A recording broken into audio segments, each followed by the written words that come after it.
Fala galera, tudo bom com vocês? Professor Luiz aqui trazendo mais um vídeo.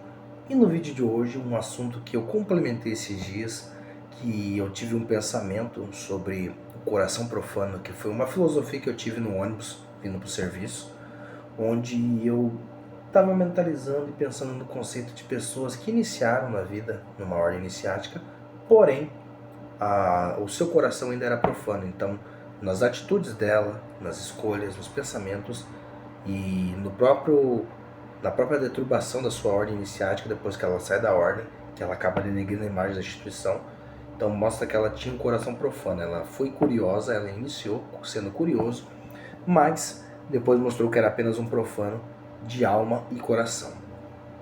E no meio desse assunto, eu falei de um assunto muito pertinente, que é da maçonaria, que é até o principal foco que eu vou falar nesse vídeo. Não vai ser ordens iniciáticas no geral, voltado para a maçonaria.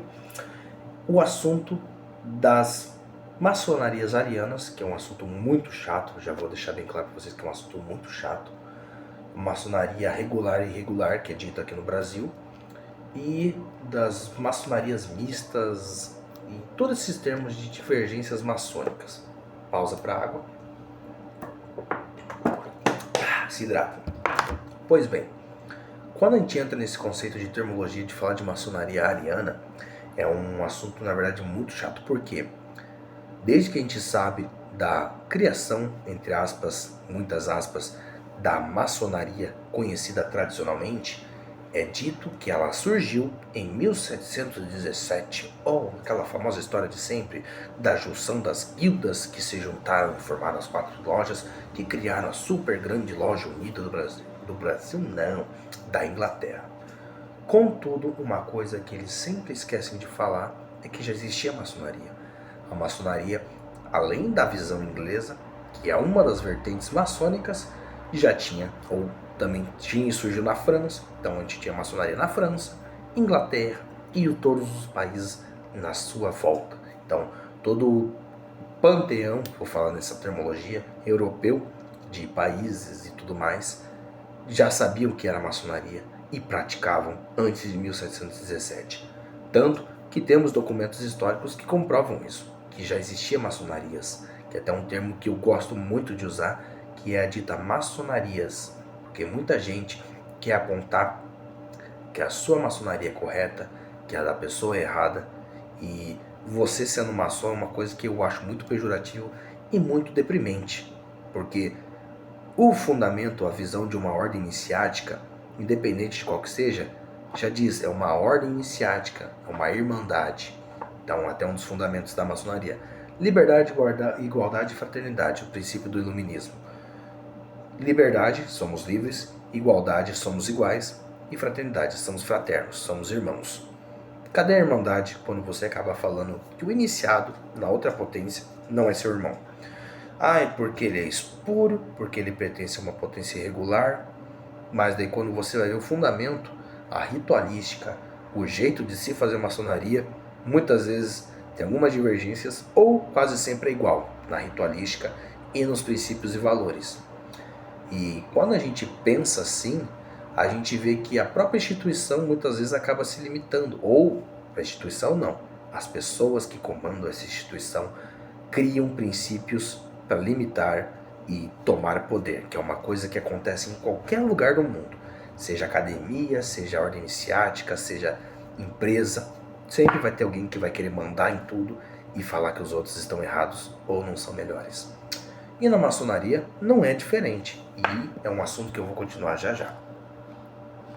Só contextualizando, aconteceu aquela situação que eu disse da Inglaterra, 1717, e com isso todas as potências que são ditas regulares no mundo têm que ter uma filiação ou, mais específico, reconhecimento na loja da Inglaterra, a grande loja unida da Inglaterra.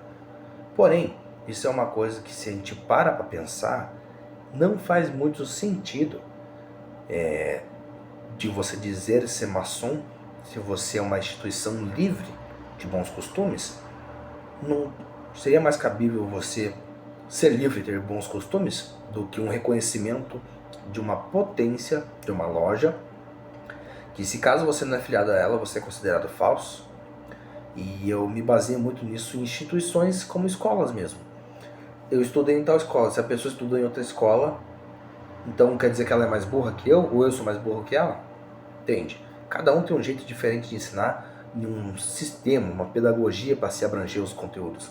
E isso é até um assunto que se linka a potências e aos ritos dessas potências.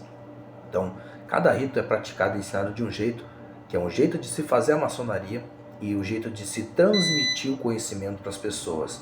Então, o jeito que você fala, que você age, que você pratica a ritualística, vai transmitir o conhecimento.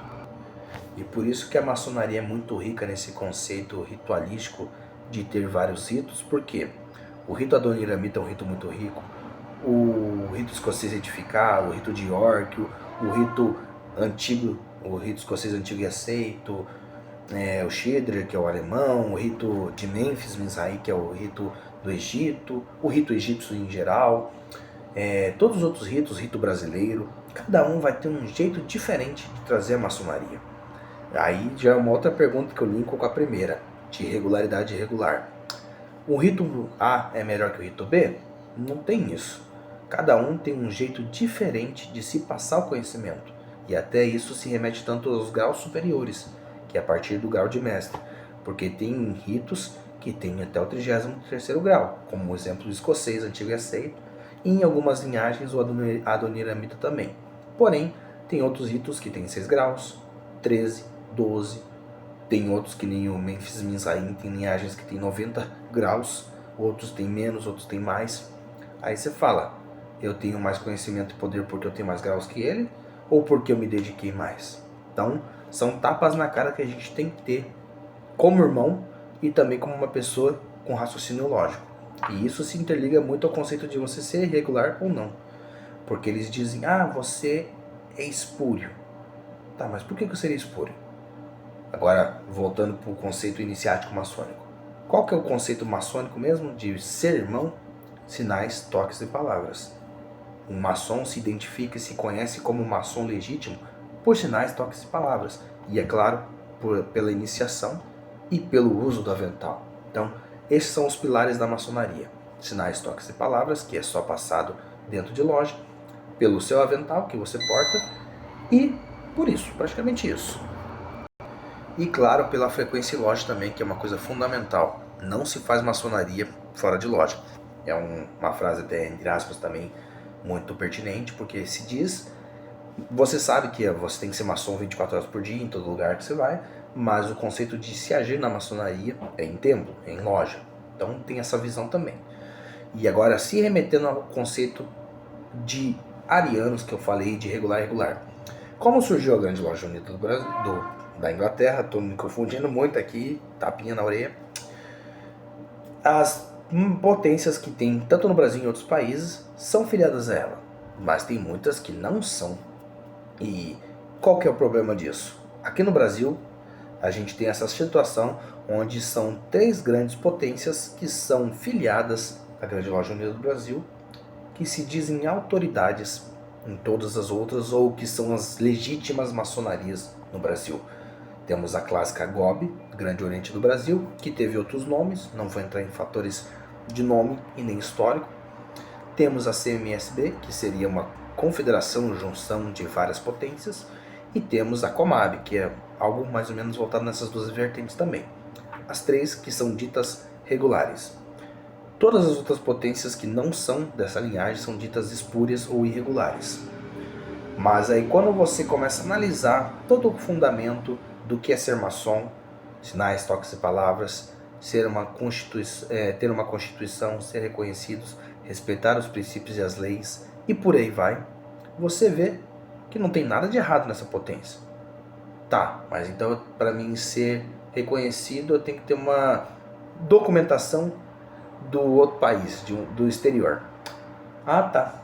Então, tudo que eu aprendi foi jogado no lixo, tudo que eu aprendi então não serve de nada. Isso até é uma coisa que eu passei muito nas artes marciais. Eu era de uma equipe, e eu me graduei nessa equipe, já dava aula de luta. Eu troquei de equipe, e por eu não pertencer a essa nova antes, as pessoas me olhavam com outro olhar como se eu fosse um idiota. Que o meu conhecimento não era certo, que o que eu aprendi era errado, que eu não era digno, e por aí vai. Então, Então, quando a gente para analisar assim, é um pensamento muito medíocre, tanto de uma visão marcial e de uma visão iniciática, de qualquer coisa. O cara estudou em tal lugar, e só porque ele não aprendeu como eu aprendi, ele é burro. É praticamente isso. Então, esse é o fundamento do que seria a maçonaria ariana, que é dita aqui no Brasil e até no mundo, mas eu estou voltando mais para o Brasil. E o conceito de ser irregular e regular, mas a regularidade maçônica é isso. Todos os princípios básicos de você ser maçom.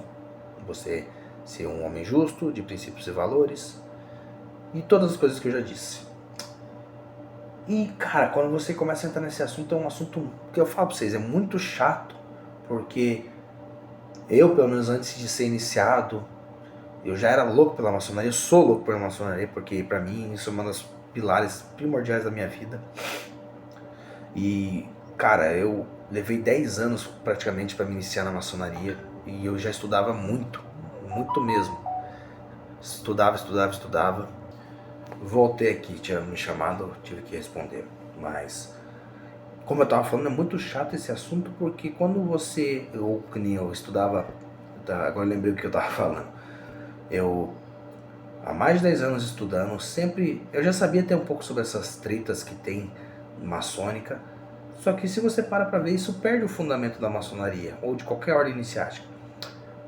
Você quer ser iniciado, você tem a vontade, o desejo de ser iniciado, para você buscar conhecimento, se desenvolver como pessoa, se tornar um ser melhor e, consequentemente com isso, transformar a sociedade que você vive num lugar melhor. Então, se autolapidar constantemente, mudar aquilo que você sabe que é errado, tentar melhorar o máximo possível e as suas qualidades você levar elas sempre. Diminuir o egocentrismo, a vaidade, a ira, saber ser mais paciente, mais tolerante, mais empático e por aí vai. E quando você entra nesse assunto de regularidade ou não, que é uma briga muito grande, muito chata, o princípio maçônico se perde, tanto o fundamento de irmandade, reconhecimento e de uma pauta que é uma briga gigante que vai demorar para ter fim, e que quando você vê e entra nessa briga, você fica desgostoso. Não vou mentir, qualquer pessoa que entra nesse assunto é uma coisa que chateia, eu vou até falar na terminologia mais baixa, é broxante, porque você tá lá para se desenvolver como pessoa, aí a pessoa às vezes é um irmão de outra potência e vem te taxar como espúrio, como irregular, fala que você é isso, que você é aquilo. Eu falei, tá, mas antes de eu ser iniciado, o meu objetivo era aprender, o meu objetivo era ser uma pessoa melhor. Eu não quero saber se a minha potência é reconhecida pela Inglaterra. Tô nem aí pros ingleses, até falando brincando. Eu tô aqui no Brasil. Eu quero me desenvolver como pessoa no país que eu vivo para depois construir um mundo melhor. E é aí que começa. E é um grande erro maçônico. Porque não adianta de nada você ter reconhecimento internacional, sendo que no município que você vive, no estado, no país, você é uma pessoa irregular de atitudes. Fica essa frase guardada na mente de vocês. Não adianta de nada ter reconhecimento do exterior, de outros países, de potências grandes, mas se tua atitude maçônica no seu dia a dia, entre quatro paredes, agindo com seus filhos, seus pais, seus irmãos, com a sua esposa, fazendo coisas que são inapropriadas e que são contra os princípios maçônicos e éticos e morais, então tem que rever essa situação, tem que pensar o que mais vale a pena. Eu tenho um diploma na parede de outra instituição, de outro país, ou saber que meus princípios são verdadeiros e a minha maçonaria que eu pratico realmente faz efeito na minha vida e de quem está à minha volta. Então fica esse pensamento para vocês. O vídeo já está ficando longo, vou encerrar por aqui. Futuramente eu vou dar complemento nesses assuntos que são muito importantes e contextualizar um pouco mais sobre essas questões de terminologia maçônica e simbologia, que é muito importante para você que quer aprender, que deve saber na verdade.